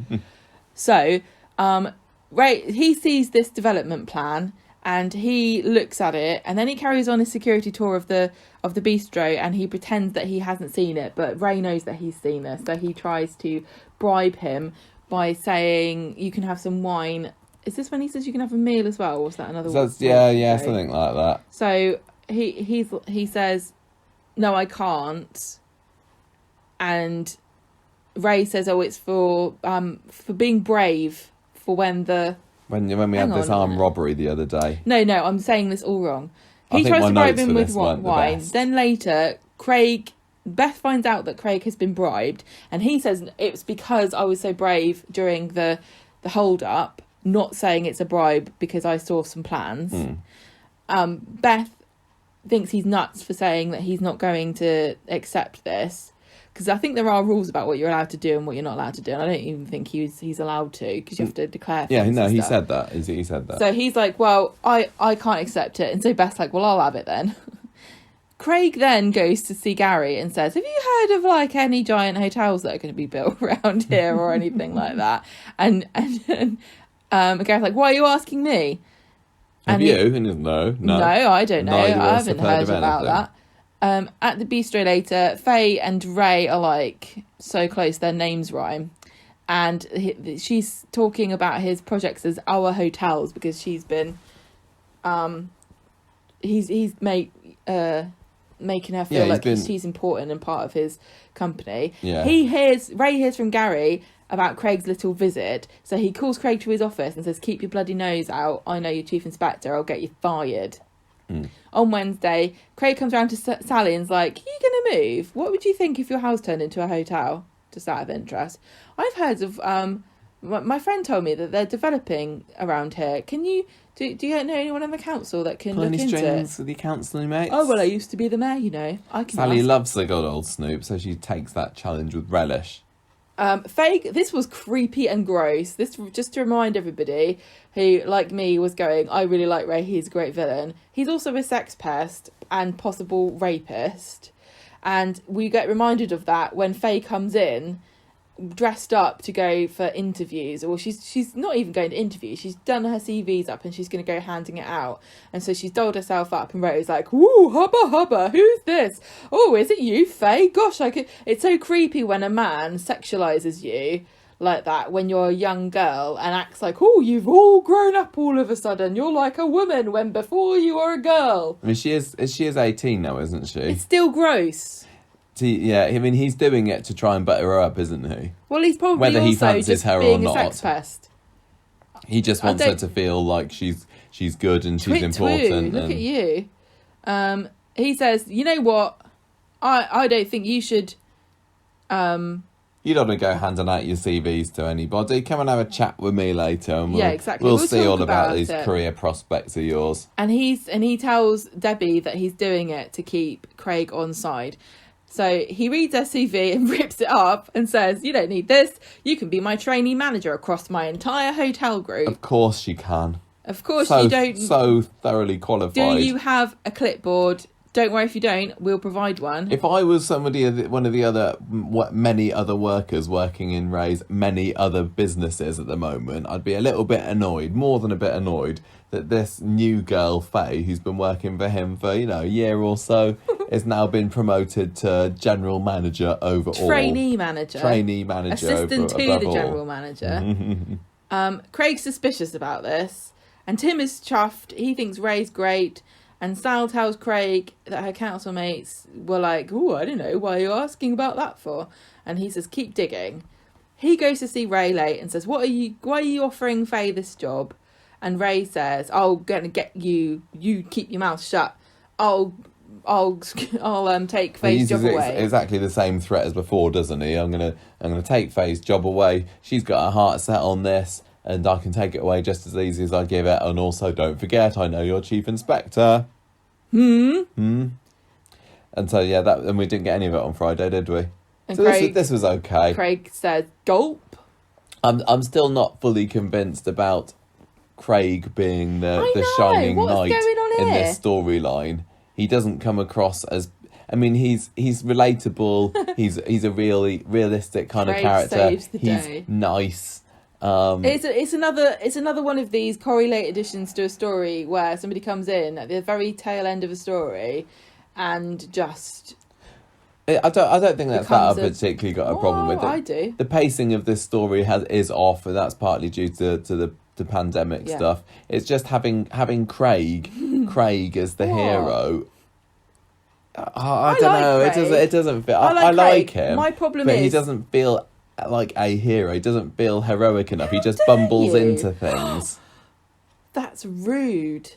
I mean, the fact that Ray was making fun of him and calling him Officer Dibble and everything, this is the sort of thing when I think, as a viewer, am I supposed to be laughing along with Ray or am I supposed to be offended? And I think we're supposed to be laughing along with him. And when you're kind of laughing along with the villain at the hero, then it means that the hero's not quite right, not quite up for the job, you know? Oh, I think he can prove himself. I quite like our Craigie. It wouldn't surprise me in the slightest if he has to be honourable and protect Faye from some life or death situation come the 60th anniversary. It's going to be Ray's wandering hands. Yeah, maybe. As soon as he went, "Oh, look at you, aren't you sexy?" I was like, "Hey, Faye, you're looking really hot tonight." I remembered he was a sex pest, but it was towards, who was it towards? Alia and Michelle, yeah. And I don't like them, so I didn't care. It makes sense that it's Craig because of Faye being involved, because he's a police officer. I mean, is he legally obliged as part of his job to not tell people about the development? What are you talking about? Because he saw it when he was snooping. Policemen aren't allowed to snoop. Look at things. Unless they're invited. They're like vampires. I don't think that's how it works. Ray's not doing anything illegal. He's not doing anything illegal. There's no like, if you tell a policeman something, they're not allowed to dob on you or tell anybody else what you said. It's not like talking to a therapist. No, I know. Anyway, with all that, there's plenty of reasons why Craig seems like the obvious choice, but I don't know. I think quite like the fact that he's got his dilemma going on here because he fancies. I mean, are they an item now? Faye yes, they are, and because they Craig? spent the night together, didn't they? Didn't he leave? She left her phone under his pillow or something, or he left her phone under his pillow. I don't know. They heavily implied that there'd been pillow talk involved over the weekend. Oh dear, how disappointing. So do you think Craig... Should wait till they get married. Do you think Craig is going to keep quiet with this, or is he going to, get the balls? He's going to try his best to go under the radar and find out as much as he can. You think we're going to see I'm undercover sure Craig? He's going to... He can fit into the Bistro Ninja outfit now if he wants to do some more late night snooping. Maybe this was the plan all along. Get Craig to slim down into the black body tight skin suit and then do some infiltration. But the thing is, yes, again, I'm butting up against the fact that building a hotel is not in itself a villainous act. I know. I'm looking at these pictures and I'm thinking, oh, that looks quite cool, actually. I mean, it looks nice, and like we've said before on the podcast, the other side of the street has never been static quite as long as it has been in its current state. There's literally... Maybe it needs a change. No way they can fit this onto the lot, so we know that they're not going to, and they don't have the budget to build a skyscraper. I mean, could they fit this plaza? Because we've got the picture open in front of us now. Could this little plaza bit fit where all the factory and the maisonettes are at the moment? Yes, it could. It looks quite nice. There's some nice paths. Look at the trees there. There's grassy patches for people to play on. So many benches there. They wouldn't have to actually show the hotel because it's further back. It's just implied that it's there. And they just have to cast that, like the early morning shadow that we saw, the darkness, because it would be blocking out the light. We could turn Coronation Street into Fawlty Towers. Yeah. Set it in the hotel. I mean, you wouldn't be able to build this because it cuts the light off, like you just said. Would it get planning permission? No, I don't think it would. So you can draw whatever you like on a bit of paper. The fact that Sally wasn't able to find anything with her councillor friends, does that mean that Ray's trying to do it sneakily, or is it that he's got the council in his pocket? Yeah. But my point is, though, Michael, that the only reason this is a bad thing is because we are supposed to think that Coronation Street is a place where there's a community of people and we don't want them to be split up, right? And so because of that, Ray's the villain. Think of all the jobs that this would create. I mean, it's not just the hotel, receptionist, is there? There's all the bag carriers at hotels. There's the people working on the plaza. I think this could be booming. Well, like I said, there's going to be a Pret. There's going to be a So I'm all for Team Ray on this. A Pizza Express. I'm disappointed when they put a stop to his... There might be a Zizzy. ...plans. The other thing is that I said this before, they have to establish that the characters don't want this to happen and give them a reason to really care about being turfed out. And at the moment, it feels like at the end of the story, it will be like, we never knew... We had all along the greatest gift of all, which is friendship. Like some maisonettes. I don't want them to say it after. I want them to say it before, so that they have something to fight for. Because at the moment, like if somebody was to come to us and go, "Would you like the price of your house to move somewhere else?" We would go, "All right, okay." We wouldn't go, "No, but what about our neighbours?" Yeah. What would you say if you heard that? The houses on the other side of the close were going to be demolished and a giant hotel, incomplete with Zizzy and Pret and everything, was going to be built there. That sounds great. I might be able to live with it, but... I think it would be fine. It's not like they don't live around a bunch of commercial properties anyway. Like... What's over there? There's a factory. Like, yeah, well, they supposed to go, no, you spoiled my view of the garage and the factory. Yeah, this does look more pleasant. And we're not supposed to be thinking any of this, We're not supposed to be thinking this is why it's a bit of a problem that this is their 60th anniversary story. It's like, everyone watch out. A man is going to redevelop one side of the street and make it look nicer and be a bit more convenient for people. Yeah, there's going to be some gentrification. Oh. He's going to give everybody the asking price for their houses and solve some of the issues that they've developed, like wanting to move to Cheshire or having a sinkhole in their garden. The fiend. He's going to knock down a factory where all the people who live here work and build a hotel, and they can't possibly retrain because they're all so specialised working in that factory. We've got a woman here whose literally only job is to say the colours of patterns and what kind of floral design there's going to be on the bras next. Think about Nina and her burgeoning design career squashed right at the very beginning of it. She could have been the next Alexander McQueen. I got how when it was the Save the Cobbles for the 40th, that made sense more because the Cobbles are like an iconic part of Corrie's history. But oh well, I'm sure I honestly do have faith in Coronation Street that by the time they get to the 60th anniversary, we will be feeling more, anti-Ray. The thing is, all the characters need to get together. G'd up to fight him. And it needs to be spirit. Yes, exactly. If they can establish that, that's what we need. But I'm just saying, most of what we've had, they've known this was going to happen all year. And I don't 3 weeks to go, and Ray's not even pulled his finger out. He can't build this unless he's got most of the other properties which he doesn't have. I still don't know what he's doing with older Jeff's house. Well, he can't buy Jeff's house. He started on that. I'm still wondering about the cabin and Rita's and Brian's house, and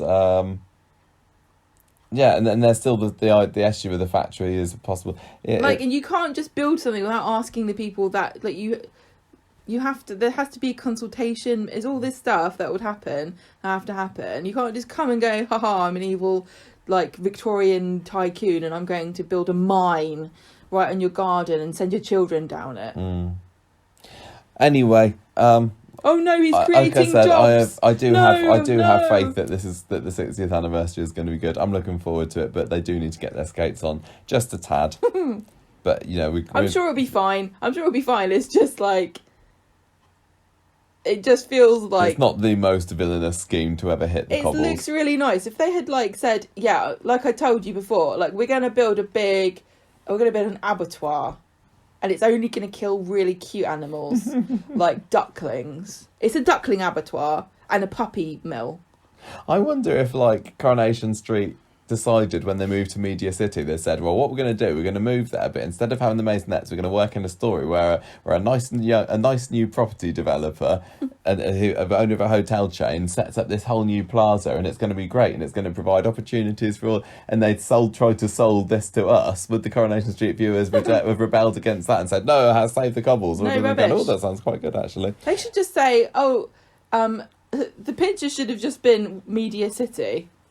Yeah. And then they could have just made it and just filmed it in Media City every now and then. Right. He's going to put in the booths. No. Telesales and marketing to finish this off. There was just a bit on Monday, although it did get mentioned, I think, on Wednesday as well, but I haven't written anything. Sean's new products have been delivered on Monday, and so they all have a party, basically, in speed dial to try it all out. Michael's still going door to door with his lip gloss, not having very much luck selling to Gemma. But didn't Sean sell to Gemma in the end? Yeah, I think he did. Yeah, because they've got this makeup party, which I can't remember whose idea it was. Maybe it's just Sean. He says COVID makeup party. He's desperate to make Dylan proud of his obvious success that he's going to be having with this new venture. So they have a makeup party. Tyrone goes along because he likes the idea of free booze. Gemma's arm's twisted. She's able to get away from the quads. So brilliant. And it's pretty much as banging as last week's Underworld team building exercise activity was last week. With about the same number of people. What was there, 5 people there, 6 people maybe? And the highlight of it all was Tyrone being made to put on some silly makeup and look like just looked like he was face painted basically with massive eyebrows and bronzed skin, and he looked rather silly, but I thought it was quite funny, and I know some people thought it was silly, and I saw people on social media saying that, but I enjoyed Tyrone being dressed up, and that was about it really. Does Sean manage to convince Gemma to sell with him? Tyrone buys some for Fizz and the girls, and Sean says, "Sell with me, Gemma, why don't you?" I mean, did she in should. the end? I think she I don't did, know, I'm but not sure. she wanted to make bank. She should have stayed in that mummy group with all the yummy mummies. Yeah. Did you enjoy this? Was it okay? What did you think of the party? Was it silly? Was Tyrone silly, or was it? Yeah, was Tyrone was silly. I thought he was funny. I enjoyed that. The wisdom of getting into selling. I mean, they said it was a multi-level marketing company. They did. They said And I've MLM, said all along that's didn't what they? this is. Anytime you're buying the product yourself and selling it, you're putting yourself at risk. And anytime the job involves you recruiting other people and taking a percentage of their earnings, nobody makes real money out of this. Mm. It's not a real. It's just. It's like a pipe dream. Yeah. And I question the sanity of deciding that right during a pandemic and an upcoming recession and Brexit, getting into selling things that people do not need.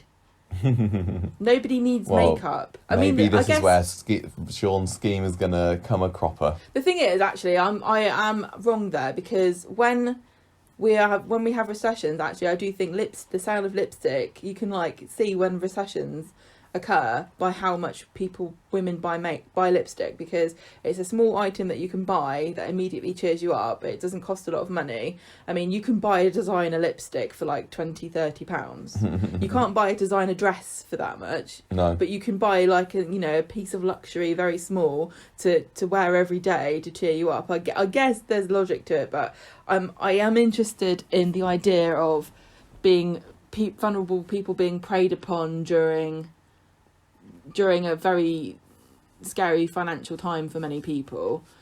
And again, it's really weird they've picked these characters to do it, because Sean already has a job, and the idea that he's doing this to impress his son, it feels very weak, a weak angle. If you wanted to put an MLM in, to warn people of the dangers of them, or to explore what happens when somebody does something like this, that you would take a character that didn't have a job. Yeah. You would Be a bit more risk. You would also have an upline for them who is really pushy, so the person who's above them on the triangle, who recruited them in the first place, is the person that is funneling some of their earnings off. So they would want, like Sean is to Gemma, encouraging them to buy things to sell them on. I'm surprised there isn't some really 2D stereotype businesswoman with shoulder pads and a Starbucks and yoga habit going, Sean, you need to buy... No such thing as Starbucks in Coronation Street. Costa. You need to buy the new holiday range and sell 3 units per day. Sell it to your friends, sell it to your mum. I don't care, as long as you shift it. Didn't you say that Dylan's mum was rich? Get her to sell some to her rich friends. Yeah, maybe that's Sean's plan. He's just going to convince Violet to part with all of her hard-earned cash. If you go onto Reddit, there's a subreddit about MLMs, about some of the weird things that people do, and how using social media to sell things in a really inappropriate way, off to Granny's funeral. Luckily for me, I've got the healing power of this oil that is homeopathic and is 1 part tulip blood, and it gives me the strength to get through the day. RIP Grandma, # affiliate link below. Yeah. I'm tired. I'm sorry. I think I need to finish Street Talk now, because I'm literally dropping off to sleep Sorry, here. And Michael. it's not to do with your conversation, I'm Really? sure. It's just it's 12:10 and we still got other bits of the podcast. So I think we need to give our scores, make a cup of tea, and Get then on with keep it then, on for going God's with sake. it. You don't need I to haven't decided narrate yet. everything we're doing. Do you know who you're going to have as character of the week, or what your score's going to be? No. I'm still trying to work it out. There's absolutely nobody who stands out straight away as being character of the week, because it ain't Peter because he gave in to his temptation. It's certainly Everyone's not a bit of a Carla. villain, aren't they, this Everyone week? kind of is. Everyone was a bit nasty to somebody else at some point during the week. Who was nice to anybody? Was anybody nice? I think. Oh, you also missed out the bit that didn't Mary and Mary and George have definitely officially split up now. Yeah, I'll put that note in. because he doesn't believe in UFOs, which I'm going to say, I'm going to Good go grounds. on record and say he's wrong. UFOs exist. Ask the Navy. I'm going to give. Huh? I'm going to give my character of the week to Todd this week. I thought you might. I found him enjoyable to watch. I'm very intrigued as to what his end game is and how the different ways are that he's going to get there. I'm enjoying his smirking. I'm enjoying his kind of looking down superiority on people. I'm going to give it to Todd. Genuinely, I thought he was pretty great. But the week though, yeah, not so good. I'm going to give this week's Coronation Street 2 billion women on the planet out of 5. 2 billion? Yes. Your maths is as good as Carla. 2? Yeah. I can't believe it. 2 this week, absolutely. I thought it was 2. a pretty standard week. No, this is less than standard for me. Oh. Too much fagging and shagging. Oh. You give it a higher, go for it. I think it's more like a 3 for me. Okay. 3 stressed livers. Sounds like Sounds like a partridge in a pear tree. I thought it sounded like something from Hannibal Lecter's recipe book. Who's your character of the week? I thought you were going to not realise that I had. Rebecca wants to know. She's got a spreadsheet. She needs to write this down. I was going to try and style it out and not say. I don't know. I don't have anybody in my mind. You've got to come up with somebody, I'm afraid.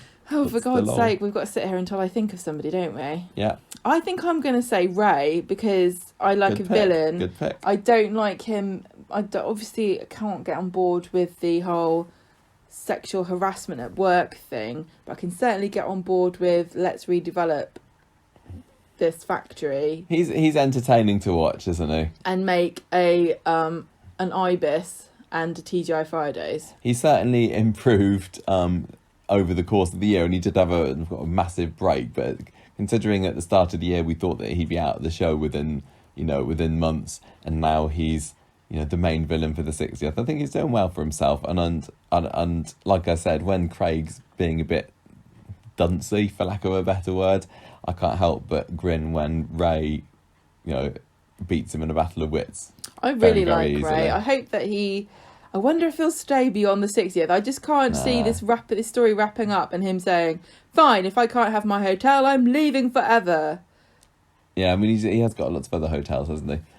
So well, he probably should say, I don't know why I've been here for so long, to be frank with you. He always seems to be there, doesn't he? Yeah. If he's got this chain of hotels, why is he always sitting in the office at the bistro? Because his most senior member of staff is Faye, and she's incompetent. Okay, yeah. Done. We're done. Lovely. Is it news? No. Yes, news. It's time to do some news. After a cup of tea.